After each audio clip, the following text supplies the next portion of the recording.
ಈಗ peripheral ring ರೋಡ್ಗೆ notice ಕೊಟ್ಟಿರೋದು ಬಿಡಿ ಅವರು ಅವೈಜ್ಞಾನಿಕವಾಗಿ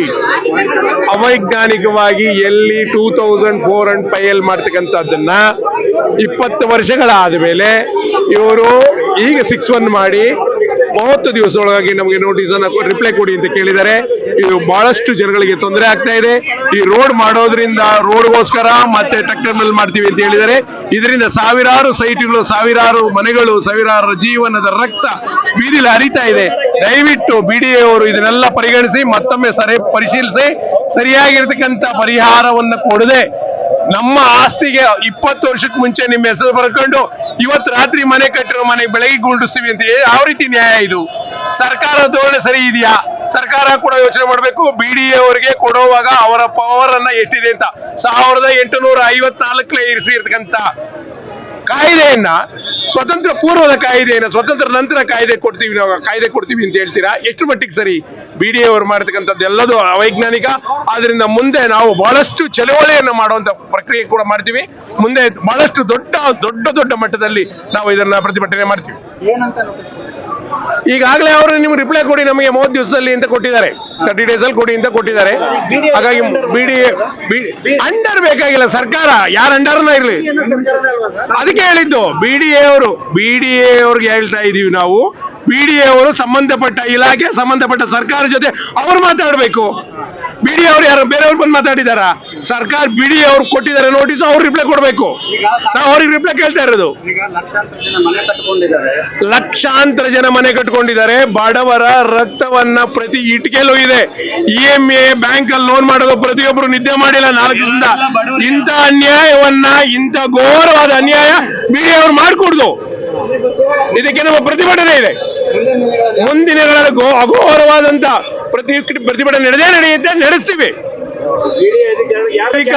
ಬಿಡಿಎ ಅಧಿಕಾರಿಗಳು ಅವೈಜ್ಞಾನಿಕವಾಗಿ ಮಾಡಿರ್ತಕ್ಕಂಥದ್ದು. ವೈಜ್ಞಾನಿಕವಾಗಿ ಇವ್ರು ಮಾಡಬೇಕಾಗಿತ್ತು, ಸರ್ವೆ ಮಾಡಬೇಕಾಗಿತ್ತು, ಮುಂಚೆ ಸ್ಥಳ ಪರಿಶೀಲನೆ ಮಾಡಬೇಕಾಗಿತ್ತು. 20 ವರ್ಷಗಳಾದ ಮೇಲೆ 4-1 ಇಂದ 6-1 ನೀವು ಮಾಡ್ತಕ್ಕಂಥದ್ದು ಮತ್ತೆ 7 ಮಾಡ್ತಕ್ಕಂಥದ್ದು ಎಷ್ಟು ವ್ಯತ್ಯಾಸ ಇದೆ?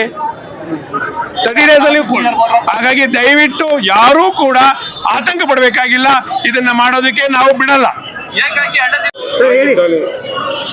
ಇಲ್ಲಿ ಬಿಡಿಎ ರಸ್ತೆ ಮಾಡಕ್ಕೆ ಏನ್ ಬಂದಿದ್ದಾರೆ ಅದು ತುಂಬಾ ಅವೈಜ್ಞಾನಿಕ ಇದೆ. ಆಮೇಲೆ ತುಂಬಾ ಜನಕ್ಕೆ ತೊಂದರೆ ಆಗ್ತಾ ಇದೆ. ಆಮೇಲೆ ಇಲ್ಲಿ ಸಾಕಷ್ಟು ಜನ ಸೇರಿರೋದು ಏನಕ್ಕೆ ಅಂದ್ರೆ ಎಲ್ಲ ಬಡ ಕುಟುಂಬದಿಂದ ಬಂದಿರೋರು ಒಂದೊಂದು ಸೈಟ್ ತಗೊಂಡಿದ್ದಾರೆ. ಎಲ್ಲ ಬಡ ಕುಟುಂಬದಿಂದ ಬಂದಿರೋರೆ. ಏನು ಬೆಂಗಳೂರಿಗೆ ಬರೋದು ಏನಕ್ಕೆ? ಒಂದು ಸೈಟ್ ತಗೊಂಡು ಮನೆ ಕಟ್ಕೊಳ್ಳೋ ಆಸೆ ಇರೋರೆ. ಆದ್ರಿಂದ ಬಿಡಿಎ ಯಾವುದೇ ಕಾರಣಕ್ಕೂ ಇಲ್ಲಿ ರಸ್ತೆ ಮಾಡಬಾರ್ದು, ಬಡ ರೈತರಿಗೆ ತೊಂದರೆ ಕೊಡಬಾರ್ದು.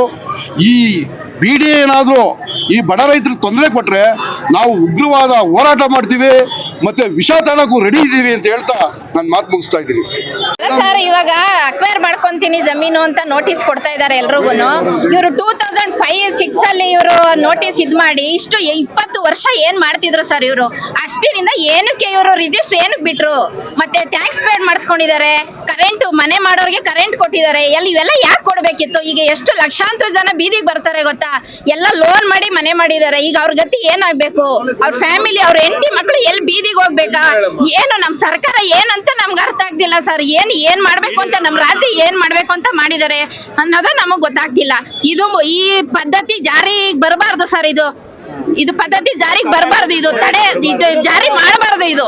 ಇದೇನಾದ್ರು ಜಾರಿ ಆಯ್ತು ಅಂದ್ರೆ ಪ್ರತಿಭಟನೆ ಉಗ್ರವಾಗಿ ನಡೆಯುತ್ತೆ ಅಂತ. ಹೋಗ್ಲಿ ಸರ್, ಮುಂದೆ ಹೋಗ್ಲಿ. ಜಮೀನು ಅಕ್ವೈರ್ ಬಿಡಿಎಗೆ ಬಿಸ್ನೆಸ್ ಕಾರಿಡಾರ್ಗೆ ಅಂತ ಜಮೀನು ಅಕ್ವೈರ್ ಮಾಡ್ತಾ ಇದೀವಿ ಅಂತ ನೋಟಿಸ್ ಮಾಡಿದ್ದಾರೆ. ಇಷ್ಟು ಕುಂಟೆ, ಈ ಸರ್ವೆ ನಂಬರ್ ಅಲ್ಲಿ ಇಷ್ಟು ಕುಂಟೆ ಅಂತ ಮೆನ್ಷನ್ ಮಾಡಿದ್ದಾರೆ. ಈಗ ಅದರಲ್ಲಿ ಮನೆಗಳಿದಾವೆ, ಭೂಮಿ ಇದೆ, ಮತ್ತೆ ನಿವೇಶನಗಳು ಸಾಲ ಮಾಡಿ ಬಡವ್ರ ಬಗ್ರು ಹಂಗೆ ಜಮೀನ್ ಇರೋರಾದ್ರೆ ನಾವ್ ಯಾಕೆ ಇಲ್ಲಿ ಬಂದ್ ತಗೊಂತೀವಿ ಸರ್? ಈ ದುಡ್ಡು ಇರೋರಾದ್ರೆ ನಾವು ಬಡವರಾಗಿರೋದ್ರಿಂದ ಈ ಸಣ್ಣ ಪುಟ್ಟ ಲೇಔಟ್ಗಳಲ್ಲಿ ನಾವು ನಿವೇಶನ ತಗೊಂಡಿದೀವಿ. ಈಗ ಅದನ್ನ ನಾವು ಬಿಡಿಎಗೆ ಅಕ್ವೈರ್ ಮಾಡ್ತೀವಿ, ರಿಂಗ್ ರೋಡ್ ಮಾಡ್ತೀವಿ, ಬಿಸ್ನೆಸ್ ಕಾರಿಡಾರ್ ಮಾಡ್ತೀವಿ ಅಂತ ಹೇಳಿ ಮಾಡ್ತಾ ಇದ್ದಾರೆ. ಈ ಪದ್ಧತಿ ಜಾರಿ ಆಗ್ಬಾರ್ದು ಸರ್. ಇದು ಉಗ್ರವಾಗಿ ಹೋರಾಟ ಮುಂದುವರಿಯುತ್ತೆ. ಈ ಪದ್ಧತಿ ಜಾರಿ ಆಗ್ಬಾರ್ದು ಅಷ್ಟೇ. ನಾವು ಸುಜಾತ ಅಂತ.